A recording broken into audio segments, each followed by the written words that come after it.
So the next step, obviously, is you've got to read the book, but that's still not enough. Because unless you use what's in the book to change behavior, all you've done is spend a lot of money on paper. And welcome back to Cardcast, the podcast where Milan and I pick a card at random from a deck of cards just like this. A deck of cards that Milan has designed or conceived, designed and built. We pick a random card, and that's the topic for today's conversation. So let's shuffle the pack and let's see what we deal out.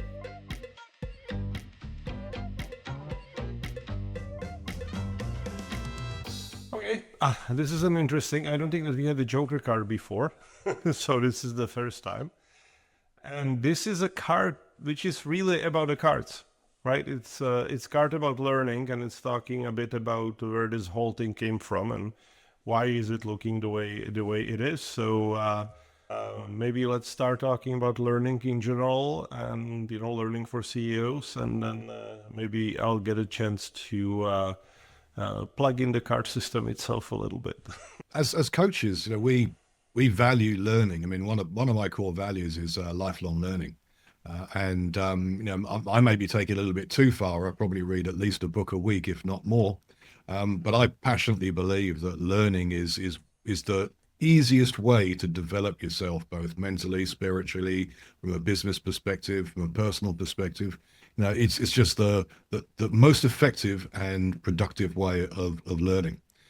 And that's one of my core values. So I look for CEOs who are also keen learners, because if they're not learning, they're probably not really ready to be coached. They're probably not coachable. What have you found? Is learning part of? Oh, absolutely. Like, come on, you bring in a coach because you want different results. To get the different results, you need to change your behavior, right? You won't get different results with the same behavior and the same approach. And in order to change your behavior, you have to learn, whether it's a new skill, whether it's a new technique, whether it's a new tool, whatever it is. So, I have a saying that, you talk to me, you get a reading list, right? And you know that every time we have an episode, we drop in, names of books. Like, you have a bookshelf, I have a bookshelf behind us, we'll both avid readers. And we expect to some degree that even from our business CEOs and the leadership teams, one book in a quarter is an absolute minimum. Like, come on, like what are you doing if you're not reading? And I think that we talked about this in the prioritization, right? When, usually in the first conversation with a prospect or with somebody who is considering coaching, even in the mentoring situation, as soon as we kind of figure out where is their, number one problem to attack, I would throw a book at them and say, well, call me back when you've read it, right? Some of them never do, and that's okay. Yeah, right. Indeed. Right, because if you won't prioritize solving that problem to the degree of, making time, you won't find time, you have to make it, to read and learn, or even if it's an audiobook, I don't care, or go and get, notebooks LLM to give you sort of an abbreviated version, but, find a way to absorb that knowledge, because if you don't, there is no helping you. Simple as that. There's so many books out there and so many podcasts and so many courses that any CEO or leadership team member could spend time on. How do you choose where to go with your learning, and how do you make it stick? Yeah. So two levels. So what I do is probably the same thing that you do, meaning that we're talking to other coaches all the time, and people mention, oh, I read this and it was really helpful. So I have ever-growing reading list that has tendency to grow faster than I can chip away at it from the top, and I'm sure you're similar to that. When it comes to suggesting materials to our clients, well, then it's very user judgment, right? It's our job to read faster than they do. So we can help them and say, oh, this is the book for you to read next, because it's going to have the biggest lift on your current situation. And when we don't talk to them, right, when it's up to them, that's where the cards come in, right? Because it's sort of their job is to look through the cards and say, oh, this might be actually relevant to me. And then they can spend the 3 to 5 minutes to read of what's going on, as consider the micro learning. And then if that resonates, then there is always a rabbit hole, right? You have the tools, you have other related cards, you might have a link to a book. Because really, it's not about whether to learn, it's about what to read next or what to consume next, what to do next, what's going to have the biggest lift again. And that's how the cards were created in the first place. First, for me, because I'm terrible at taking notes, right? I can either pay attention or take notes. I can do both at the same time. That goes back to college. But so I started, noting things on the cards. And then I think you said like, well, it's great, but what is this card about? So I started writing them, and here we are, 70 cards later. So the cards, they didn't start out as a product that you wanted to produce. That was the start of your second brain, in effect. Getting ideas and concepts and thoughts out of your mind onto paper so that you never lost them. So that was the genesis of the cards. Is that right? Yeah, pretty much, because I have a pretty good sort of contextual memory. So you give me a trigger and things will appear. So the cards were helpful in that I would go through them through the original ones. I have to find the original hand drawn deck, but you sort of go through that in a like before a session. I would go through it and say, oh, this is a topic I should probably use. This is a tool that would make sense to do, right? But then other coaches and clients saw me doing that, and they were like, what the hell is that? So I would show them the cards, and they would say, well, that's pretty, but that does not help me, because they didn't have the context that was in the back of my mind. So I started writing the article behind each card, and then you saw it and said we should make a podcast out of it, and here we are, 42 maybe episodes later, which is ridiculous.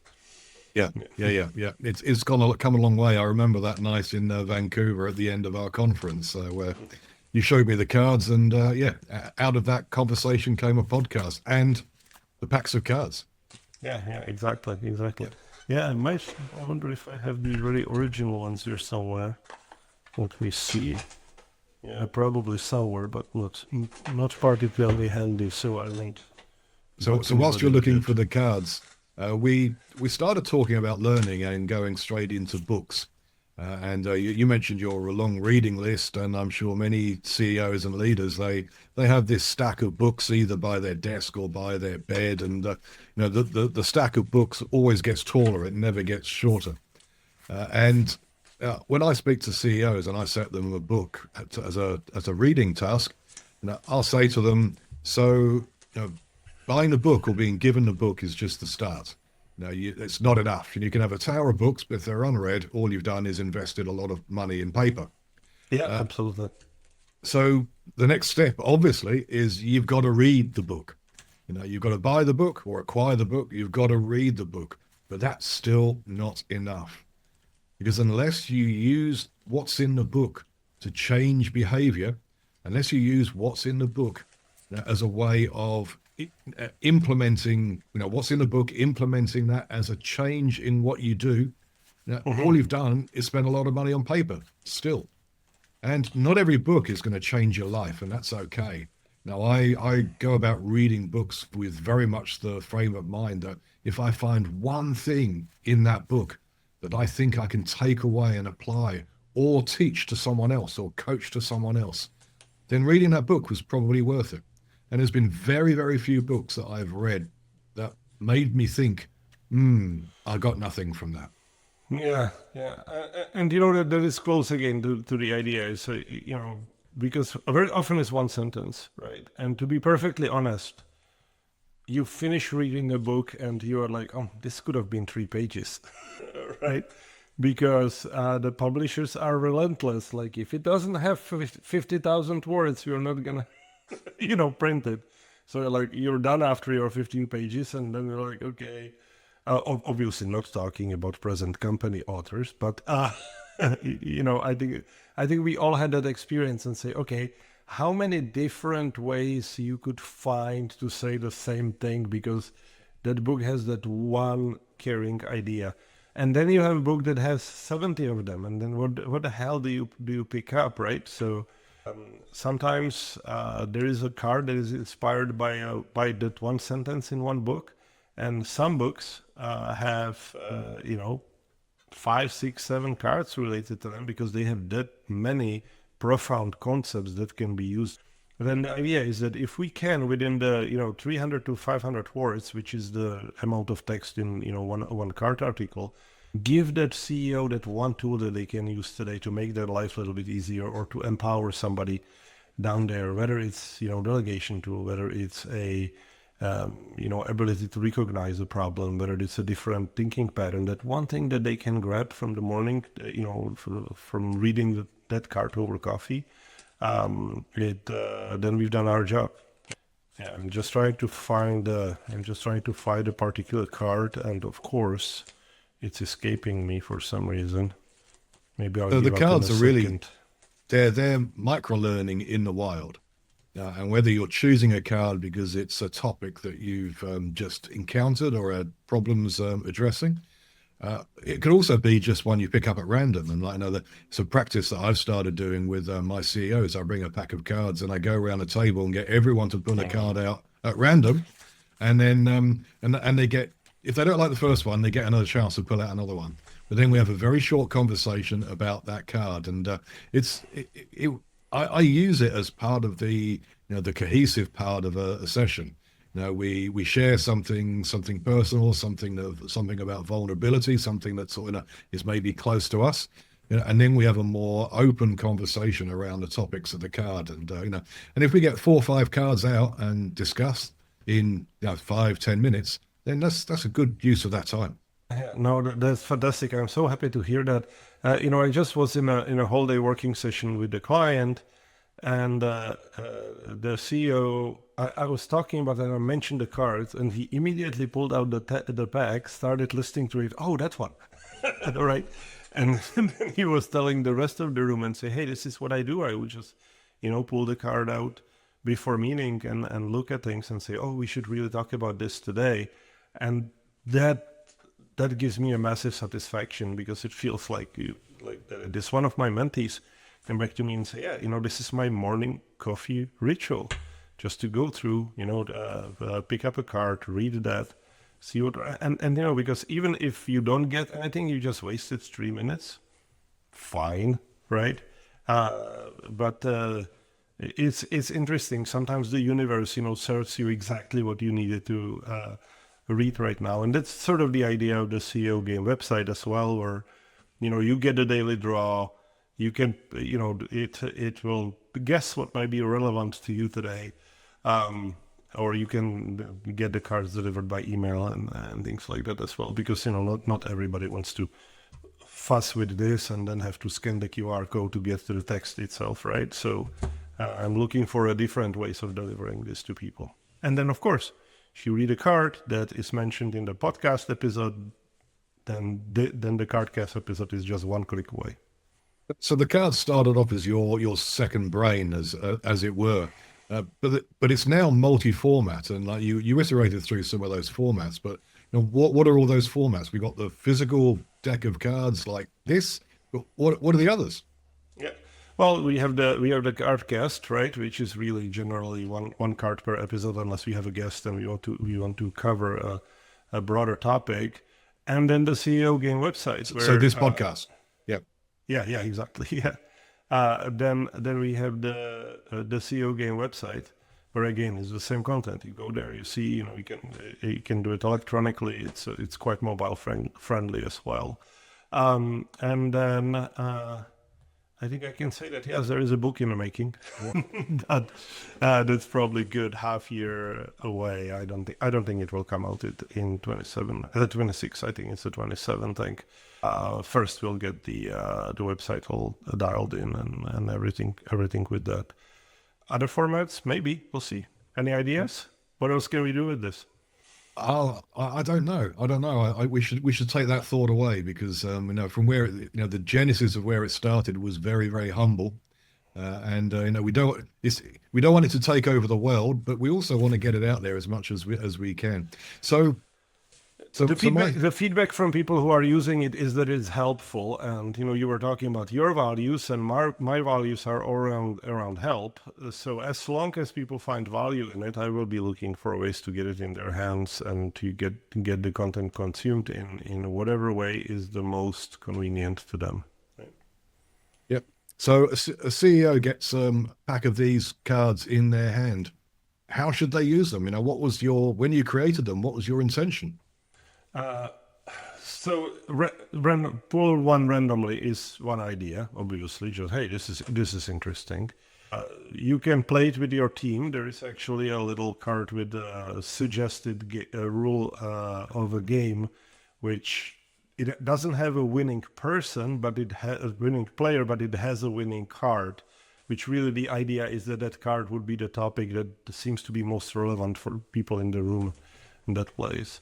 And then online, there is sort of the oracle thing. So you can use it as a tarot reading thing. Like, hey, these three cards, this one looks the most interesting. Or what does these cards mean together? You can be really playful with that.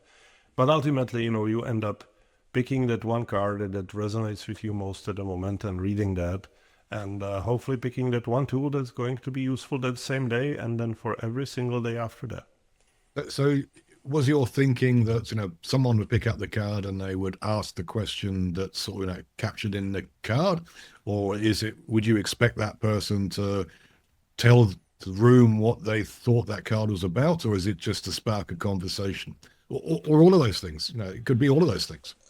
Well, what I would have people do randomly, because as you know, you have the card, and then on the other side of the card, the logo is actually a love QR code that takes you to the text of the card. You can, oh, this is the card that's interesting. What is this about?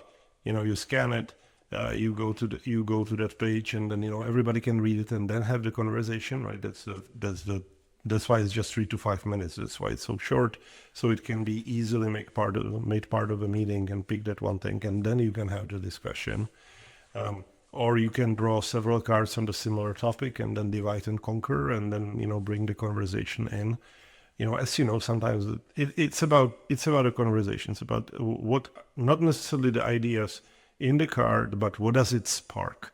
How do you then take that and say, oh, this is what we can do better. This is what we can take away from it, including that, hey, we completely disagree with this.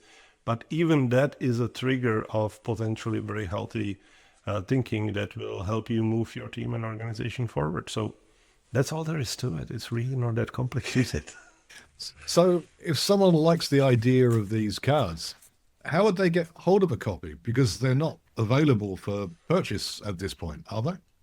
Well, you can come to the CEO Game website and contact us, and we'll figure it out. Yeah, they're not on Amazon or anything like that, but they're printed in sufficient quantity that they can be delivered to those who want them. And yes, we will be working on the distribution eventually to make it easier. But the easiest way is to become a coaching client, and then you just get them for free, right? Well, we should have an episode on that as well. Get a coach. Yeah, exactly. We might. I have a funny feeling that there is a card on that, so we'll probably have that episode eventually. Okay, so micro-learning in the wild. I love that concept. One topic, go down a rabbit hole in 3 to 5 minutes. Learn from what you can. Learn what you can from the people in the room and the conversation you have around that topic. And some of those topics will be well familiar to you, well known to you. Others will be new, but the card takes you to where the learning is. Micro-learning in the wild. I have to start using that. It's a very, very fun expression, especially given the graphic topics of all the forest animals and the wilderness. So that makes a lot of sense. So thank you for that nugget.